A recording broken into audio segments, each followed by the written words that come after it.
Sa ating mga kababayan dito sa ating probinsya ng Romblon, mayroon po tayong isang malakas na bagyo, super typhoon, na darating ngayong Biyernes. Kaya importante po na maghanda po tayo ng maaga. Ang mga magiging problema natin ang pagbaha, kaya yung malalapit sa mga ilog, malalapit sa dagat, ay palagi po kayong on the alert. Tingnan po kung may mga pagbaha na darating. Yung malalapit sa dagat, importante po na tingnan nyo ang possibility na tayo lilikas kasi baka magkaroon ng malalaking alon, magkaroon ng malalakas na hangin at matamaan po ang ating mga bahay. Yung sa landslide, magiging problema po yan, yung mga malalapit sa dagat, sa bundok. Importante po na tayo'y alerto.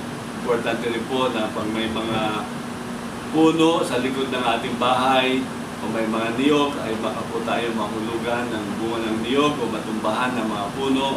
Kailan po nag-iingat tayo. May possibility din po ng kuryente o ang mga poste ng kuryente ay bumagsak sa atin, ay babagsakan tayo o mayroong makuryente. Kaya ingatan din po natin yung may mga malalaking sanga sa tabi ng mga power lines, dapat po din natin putulin yon. At iwasan din po natin ang pagbiyahe sa dagat mula ngayong Huwebes kasi hindi natin alam, baka biglang lumakas po ang alon sa dagat. Sa mangyari po na mawala ng komunikasyon, huwag po natin kalimutan na i-charge ang ating mga cellphone at kung may extra batteries po tayo, i-charge na rin po natin. Importante po, tayo ay nakahalata po na makipag-ugnayan tayo sa ating mayor, sa ating barangay officials, o kung kailangan sa ospital.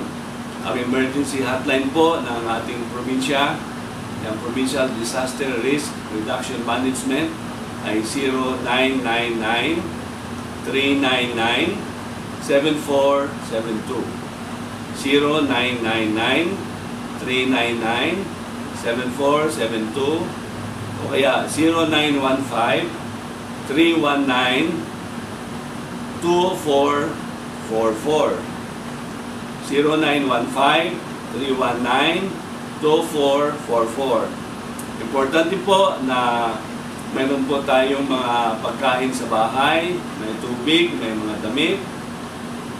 At importante rin po na tayo ay nasa bahay lang, huwag na tayong magpunta kung saan-saan. At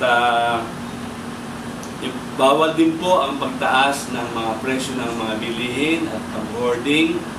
At importante rin po na tayo ay makatulong din sa ating mga kababayan, sa ating mga kapitbahay. At ang pinaka-importante po sa lahat ay makinig sa radyo. Importante po na manalangin tayong lahat na sana'y walang mangyari at tayo pong lahat ay ligtas sa kapahamakan. Marami pong salamat at pagpalain po kayo ng ating may kapal.